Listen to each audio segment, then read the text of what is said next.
So do we all agree that that was the most impressive win the Bills have had since Sean McDermott arrived? Think about it. Think of the 6+ years that he's been here. I think that is undebatably the most impressive win they've had. You might say, well, what about the perfect game? The Patriots game in the playoffs a couple of years ago. That was impressive. No doubt about it. And fun, for sure. But I think you're thinking too much about the ghosts of New England there. New England really wasn't the caliber of opponent that Miami was this past week. Miami had the horses to keep up with you. They were coming off one of the best offensive performances in history. We heard about it all week. When the Bills played the Patriots and they raced out to that 20-0 lead, they were pretty much made. It was over. The rest of it was impressive, no doubt, and fun, of course. But this past week's win against Miami, yeah, that was awesome. It looked like it was just going to be just two boxers just going shot for shot. I guess how else do you describe it? Touchdown, touchdown, touchdown, touchdown, touchdown. 21-14. We're like, here we go. Like, I picked the game to be 29-26. I picked Miami. Never been happier to be wrong. But I picked the game to be 29-26, and it was trending towards that at halftime. After 5 possessions. It was who's going to blink first, or who's going to have the ball last, or who's going to make the crucial error. Miami blinked first. They didn't really make the crucial error, but they went 3 and out. They punted. The Bills actually did give it back to them. But kudos to the Bills defense. They went, or let me see, I have the drive chart up. Give me one sec. There was the 3 and out, 2 3 and outs. And then kind of a 3 and out because there was the Mostert fumble, which led to a field goal for the Bills. The Bills were up 31-14 at halftime. And even then, I'm not thinking that they're made. Because like I said, Miami has the horses to keep up with you. They come out in the third quarter, first drive, 11 plays, 75 yards, 5 minutes, touchdown, and it's 31-20. And now you don't want to see these, we've talked about this in years past, the third quarter Bills. We've talked about this plenty. Like, for some reason, they were just not the same team they were in the first half, in the third quarter. And it would usually take some fourth quarter heroics for them to pull out wins or pull away. That type of thing was not the case. They did only kick a field goal to make it 34-20, but Tua threw out a pick 2 plays later, and then 4 plays later, the Bills are up 41-20. And you feel a lot more comfortable.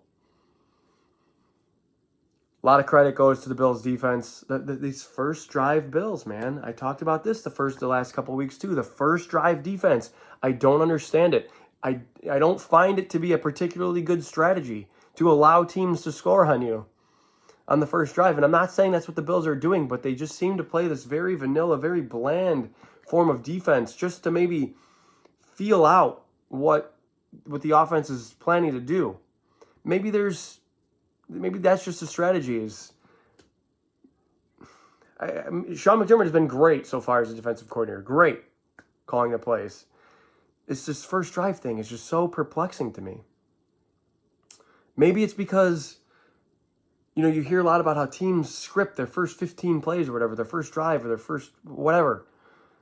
Maybe Sean McDermott wants to see what that is. Let me see what you put together for your first 15 plays, and I will counter that. But you're not going to see what I want to do. When you're running your first 15 plays, I'm not going to show you my hand. I'm just going to wait and see what you show me. Maybe that's it. Maybe it's as simple as that. Because he trusts his offense. He's like, hey, I know we're going to score more than 7 points. I have Josh Allen, a quarterback. If you guys score a touchdown here and I figure out what you're doing, fair trade. That's pure speculation on my part. But it's the best way I can explain it. Josh Allen was perfect. He had the perfect quarterback rating, 158.3, 21 of 25. I can't even really remember. I remember 2 incompletions. One was a deep ball to Shakir up the right sideline, and he almost pinned it right here, and it slipped through when the defender made contact. Another was Sherfield coming across the middle, and that ball probably could have been caught as well. So, I mean, he was outstanding from the beginning. I'm here for the emoji shade. The Dolphins wondering why they were underdogs. You found out. And unlike what I talked about last week with Washington, I'm not going to call Miami frauds. I don't think they're frauds. I just think they just ran into the Bills in Buffalo. Advantage Bills. I think Miami is still one of the better teams in the conference. You're only ahead of them based on the win-loss tiebreaker right now in the division. So you have the inside track on the division, but that battle is that's just I guess what's the old saying? You've won that battle, but there's still a lot of this war ahead of us. We're only a quarter of the way through the season. Still sounds so stupid. There's still a lot of football to be played. Like, of course there is. But how can you not be pleased with where the Bills are quarter of the way through? The Jet loss just feels like eons ago. And it sucks that it's in the loss column. It really does. But the Bills are awesome. Right? I mean, they are awesome. I don't think anybody is debating that. I think it's pretty well. I'm gonna get into something right now, I guess. Don't let it ruffle your feathers. Because I don't understand why your feathers are ruffled in the first place. Stop paying attention to what national TV shows they're talking about. Who cares? Why do you want this respect so badly? I used to be like that. Admittedly, I used to be like that. Oh, yeah, ESPN hates us or whatever type of thing. Like, they don't hate us. They'll talk about us because we're good, but we're not like a really money-making organization for them. I don't care. I really don't care. I don't care what Stephen A. Smith has to say. I don't care what Skip Bayless has to say. I don't care what Nick Wright has to say. They don't watch the games like we do. They don't watch the Bills games, at least, like we do. They see the highlights, they look at the box scores, they draw conclusions from that. That's really the truth. So stop with the Buffalo versus everybody mentality. Oh, we got to prove everyone wrong. We don't have to prove anybody wrong. If you go to the betting sites, we're like top 3 for the Super Bowl. That's respect. They're being given respect. Whether TV personalities are doing it or not. That doesn't really matter. We went out there and proved it. Like they prove it on the field every week. Or they at least proved it this past week. I don't care that it'd be like, oh, well, what happened to the Dolphins? Whatever. That's what they want to talk about. That's what they want to talk about. Doesn't bother me none. We're off to London. Bills, Jags. I could probably talk more about the Dolphins game. I'm super impressed. I mean, I probably said it 10 times, 10 times. Impressive is the best word I can use to describe it. What do you want to pick on? Run defense. Devin Achane had 100 yards, a couple long ones, a couple touchdowns. They held Tyreek Hill pretty much in check. 3 catches for 58 yards. One of those was on the first drive. I think it might have been a third down play. So after that, he had 2 catches. After it's 7-7, very early in the game, you have 2 catches for Tyreek Hill. Jalen Waddle, pretty much a non-factor. He did have a touchdown called back, but it was like 48-20 at that point. So the game was pretty well in hand, but he finishes with 4 for 46. One was lucky, just fluke tip by Bernard that he nearly picks off, and it lands in Waddle's lap. Whatever. I have nothing to complain about. I'm looking at the box score thinking like what could somebody possibly complain about? The offense has been awesome, top to bottom. The offensive line has been good. Connor McGovern, Osiris Torrance look awesome. Spencer Brown, a lot of people thought that might be an issue. Hasn't been.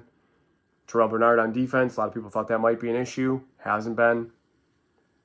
I guess the one thing we have to address here is the injury to Tre'Davious White. No such thing as a perfect day, right?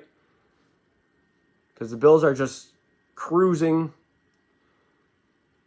to a divisional victory, cruising to first place for at least a week, and the most unfair injury in all of sports happens to the Bills' number one corner. I mean, the Achilles injury is hands down the most unfair thing that can happen to an athlete. There's really no way to prevent it. I may have talked about this when it happened to Rodgers. I don't really remember. There's nothing you can do about it. It just happens. You got a rubber band attached to your heel, and sometimes it just snaps. If that made you cringe, I'm sorry. It sucks. But, if Kaiir Elam can't get a jersey now, I don't know what we're doing with him. Not that he's going to start. I assume it will be Dane Jackson and Christian Benford, but Kaiir Elam should play a role, should see the field. And I'm not excited that Tre'Davious White is missing time. Obviously, I'm devastated for him because he's coming off an ACL injury. He's been back for, less than a full season. And now, who knows? Does he ever play for the Bills again? I don't know. I don't really want to get into that right now because it makes me sad. This is a guy that he was, I think, who set out for the COVID year? Latulele, I think EJ Gaines also did. But, Tre'Davious White was the biggest name that was, reportedly considering it. And then he tears his ACL on Thanksgiving. And now he tears his Achilles. He's been through a lot as a football player, for sure. And I hope he's able to bounce back and be an effective player again. Of course. Who doesn't? But you'd be foolish to ignore the opportunity that this opens for a player like Kaiir Elam. And, the season goes on. Where was I with I was going to say something else about the corners. I lost it. Totally lost it. Trading for somebody, I don't know. I heard people on Twitter, X, calling into radio shows asking about Patrick Surtain. I don't think so. I don't think that, considering what that would cost, and I'm sure the baseline is a first round pick, probably a player and something else, right? There's probably three pieces involved. Trades they're so rare in the NFL to begin with. They just don't happen that often that I don't really even entertain the talk. And then when it's premier players or premier young players especially, Patrick Surtain is the type of player, I don't understand why the Broncos wouldn't keep. Especially now they're releasing players like Randy Gregory. They're opening up, they're going to, or at least trying to open up cap space. Surtain is cost controlled for 2 more seasons. So I assume they'll try to keep him. Or he'll be in their plans. I remember what I was going to say about the corners. This is a credit to Sean McDermott's defense. Even when Trey was injured, in the previous year, or when he tore his ACL 2 years ago against the Saints on Thanksgiving, the Bills defense, they don't really seem to miss a beat when players get injured. There's probably exceptions to this rule. Von Miller, the pass rush took a hit when Von Miller was injured last year. No questioning that. But, at least on the back end, Jordan Poyer just missed a game, and Taylor Rapp filled in and was solid. Was he as good as Poyer? Probably not. I didn't really watch it that in depth, but you didn't notice it. And I think that's the point I'm trying to make, is you rarely notice it on the back end, cornerback, safety positions. And that's encouraging. That hopefully, you have two guys in Benford, who was a rookie last year, but Jackson, who's been here for a few years, that McDermott he's gonna lean on a little bit, for sure. He's gonna trust them, put them in, hey, this is what we're doing. I trust you guys. Go out there and be good for me. He's been good with cornerbacks, so I can't really complain. Okay, I mentioned the Jags 5 minutes ago, and I haven't got to them yet. Let's talk about them.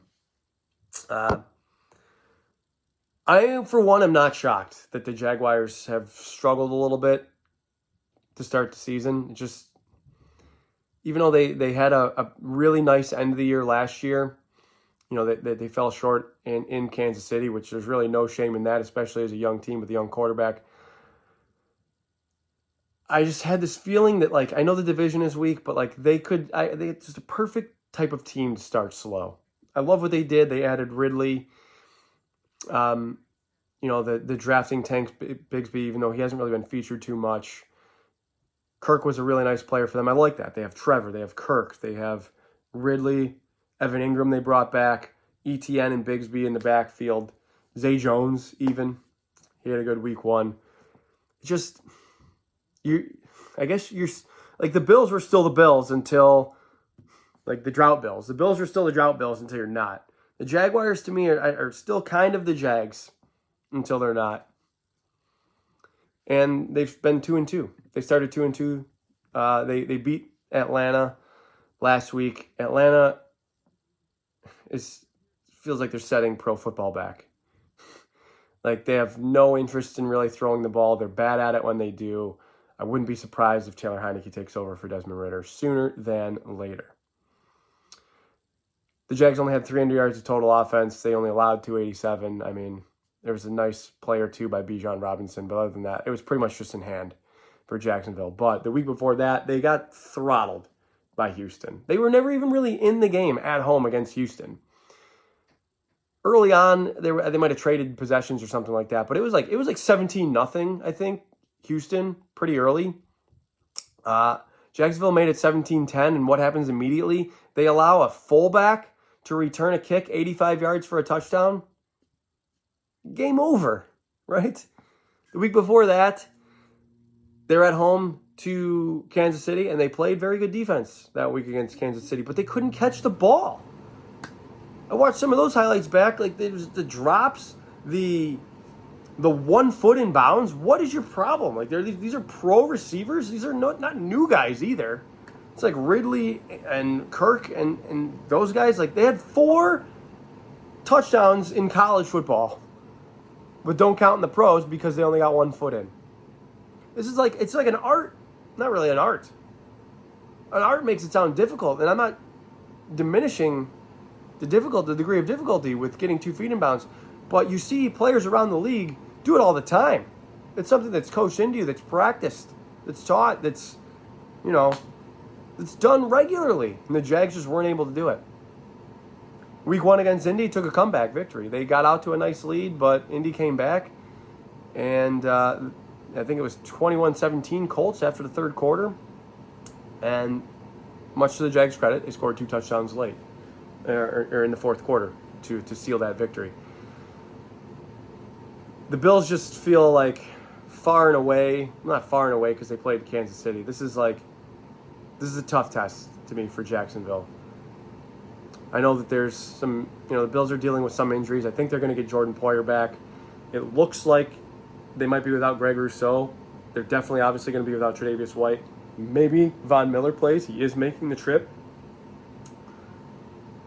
If he's ready, he's ready. Play him. I think I'd be cautious with where I play him or how much I play him. With where I play him, I mean, do they need him next week against the Giants? Is that a game he should be playing? Should he be playing at Tampa, or not at Tampa, at home against Tampa on Thursday Night Football on 3 days rest? Probably not. That's what I'm talking about. We can get into more conversation like this as he does enter the lineup. But it looks like he's got a shot to play. If he's going to London on the transatlantic flight, he's probably expecting to take snaps. I just think this matchup just feels like it screams Bills, and it did a couple of years ago when the Bills were one of only 2 teams to lose to Urban Meyer. Unbelievable. I was there for that one. I just can't not pick the Bills in this game the way they're playing right now. The way the defense is playing, the way the offense has been just lights out. And I like what the Jags have on defense, too. I like Devin Lloyd and Trayvon Walker and Josh Allen. All of them. But I'm picking the Bills. I'm picking the Bills 34-20. Bills over Jags. Guys, Thank you, as always, for coming this far in the video. Hit me up on Twitter/X. My YouTube username and Twitter handle are the same. Enjoy your weekend. As always, above all else, go Bills.